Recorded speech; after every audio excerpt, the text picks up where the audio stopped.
Sexy? 알아. Hello there, welcome to my video for Yyan's analysis of Zero, the new 2-year limited anniversary sinner.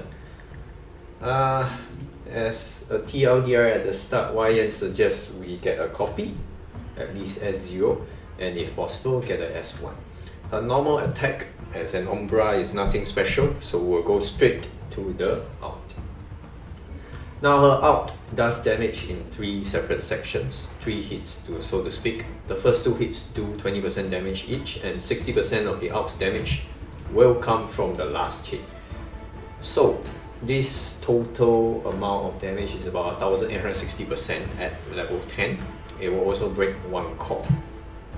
You can charge this out up to 2 times. It will only take 21 energy per out charge, so 42 in total to charge to the maximum. It's a 4x3 range, so it's quite big. Now, this out isn't that important because it's basically her passive 1 that has more utility. In fact, its passive 1 is very important. But before I forget, the out can be animation cancelled the moment you release it. Unlike Yao will continue her animation even if you move her after using her out. However, for Zero, you simply need to animation cancel almost immediately after you use the out, and the full damage will still come out, so you do not need to worry about that. Now her passive 1 will have her enter a stance, okay? In this stance, whether she uses normal attack, out, or passive 2, you will do an extra 2 instances of damage. Each instance of damage will only be at level 10, 30% of the original damage. This stance will be able to go on for just 12 seconds.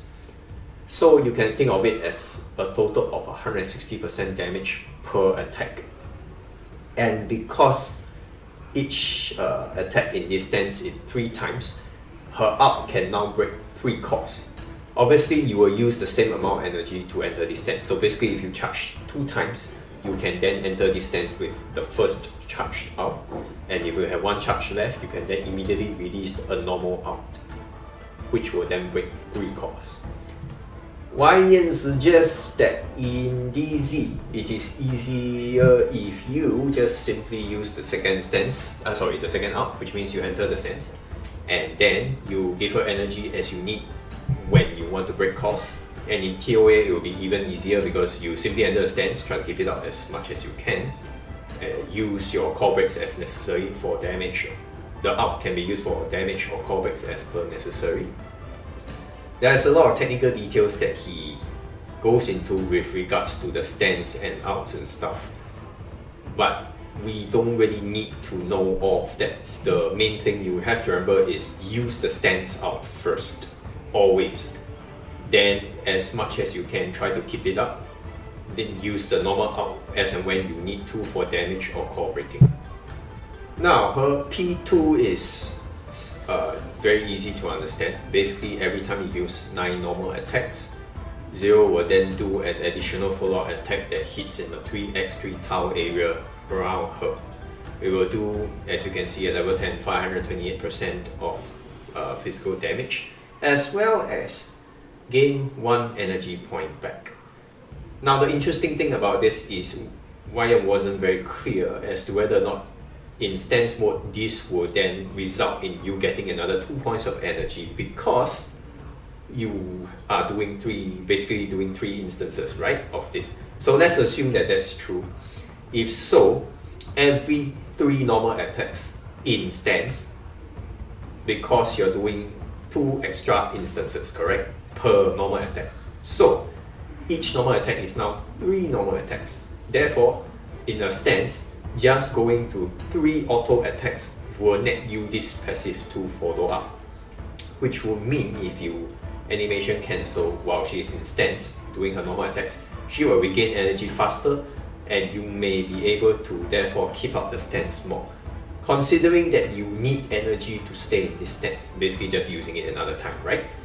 So that's basically it. Your main aim during the use of Zero is simply to be able to keep the stance up as much as you can. But even if you can't, there's no need to worry. Simply optimizing the use of as and when the stance should be up will be easier than you think. And then you can, in BFL or DC, simply give her energy using Empower to let her break course as and when necessary, or for damage. So this is a good thing basically, because it's just much, it's not that difficult to understand for one. It's just, once you're in stance, try to keep it as much as possible. That's already about it. Also, Yyan mentions that he tried with Coco, and everything in this stance, that means anything done in this stance, normal attack, out, or passive 2, is counted as skill-based damage. This is important because you will want something that buffs her skill damage while she's in this stance rather than normal attacks. So she's not going to be very good with Coco in a sense. Lovely, or LL, who is coming up with 4-0, will likely be a good fit since she buffs skill damage and she can also give energy. So yeah, if you can and have Love LL by the time that 0 comes out and you obtain 0 as well, then they would be a good fit for each other. Now her ECB, every time that she uses a normal attack, out, or passive 2 and does damage to the enemy, she will stack a debuff on the enemy at maximum stacks and at max rank 3, as you can see here. She will be dealing 45% more damage, or rather the enemy will take 45% more damage from 0 alone. When at max stacks, which Yyan tested and is about 28 max stacks if you take each normal attack as a stack, out will then stack a debuff, or rather apply another debuff, okay, which is having the enemy take 15% more damage throughout the entire battle. Now, I am very certain that because of the way they worded this, it should be for the entire team and not just 0. So keep this in mind. We are now getting a limited Sinner that finally does not require a Shackle 3 in order to give a team-wide buff. Isn't that great? So long as you have this Sinner at S0, you open this ECB to max rank 3, which will just take time for most people if you are not out, you don't have enough resources. It's okay, 3 months, even if you are only able to get 10 as soul marks a month. In just 3 months, you will have a Sinner, a limited Sinner that can already stack this debuff despite not being Shackle 3, which is a really good thing. Now, the damage, that is taken from 0 is up 45%, so you can see the insane damage potential that she has. Also, the damage is not going to be diluted by the the 30%. If you remember from passive 1, the 2 extra instances while in stance, she only does 30% of damage. The out will do a further 100%. It will not be diluted. The normal out, that is. So the ECB is a must.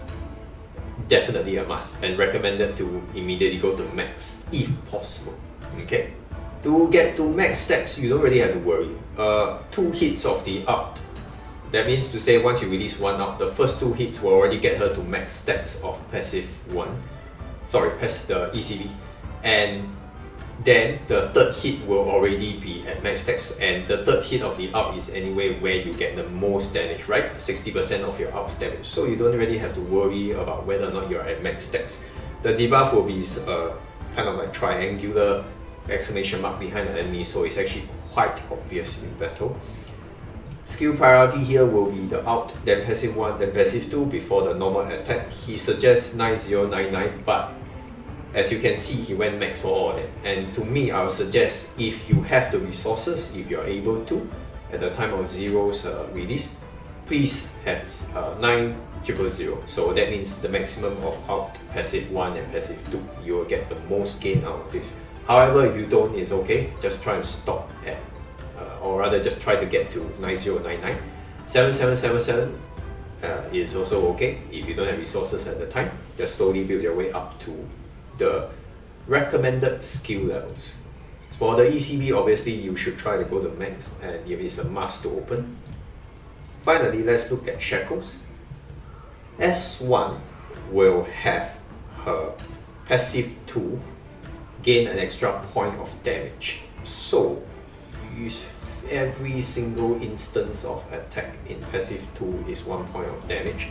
Then it is possible for you to gain up to 6 points per passive 2. Even if it isn't, you will get 2 points more of energy per passive 2 instead of just 1. And after each passive 2, Zero will gain 15% more speed increase, attack speed increase, okay? Which will go on for 6 seconds. Which is a great thing because she does depend on that in order to deal more damage, so to speak. So this will be her most important shackle. We will look at shackle 3 last. Shackle 2 and 5 basically raise her attack by 5% each. Shackle 4 gives her 18 points of energy at the start. For shackle 3, when she enters her stance, the amount of damage, or rather the instance is supposed to give, the extra instances are supposed to give 30%, right? They will now become 40%, and additional 10% will be added. So it will be 180% instead of 160% per attack. The amount of time that you spend in the stance is extended by 4 seconds. So S3 will be great for people who just want to stay in the stance more and want to have an easier time. While good, it is not as important as S1 for the amount of resources you spend. So I highly suggest aiming for S1, especially if you want more or Shalom, since it's also going to get a rerun with alongside Zero's first appearance. Please try to prioritize exactly what you want and need based on what you have in your own account. So that'll be all for the shackles. For crime brands, okay, the usual, Embrace and Bell Tower are good. There's also one that's coming out that's good for her, Beneath the Mask. That will depend on whether or not, she'll be likely to use this or others, depending on the team. Like for BFL and DZ, obviously, Embrace, Bell Tower will be great. Because there's quite a number of normal attacks and she's a little bit fast, Tower plus Inversion will also be useful for her. Depends on who in your team might also be using that. Again, make your own decisions based on who has what. Finally, this is a TLDR image. I already posted this with translations in the community tab. So go ahead and take a reference there if you need. Now as for my personal thoughts regarding Zero, I feel like she's great.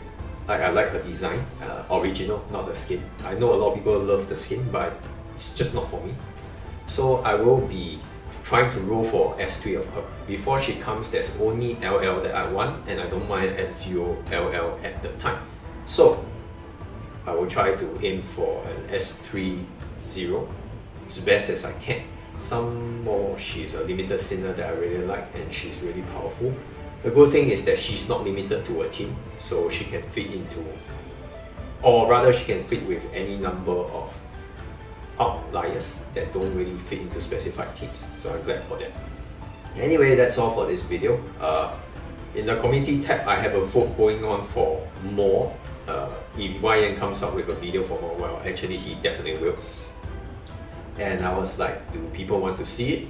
The vote is still ongoing. It's currently 100% more, as in like people want to see me have a summary of more, so I guess I'll be doing that. The detailed video will likely be translated later by Jiu subs or elsewhere, so you can wait until then. Alright then, hopefully this helped you. We'll see you in the next video. Shut up!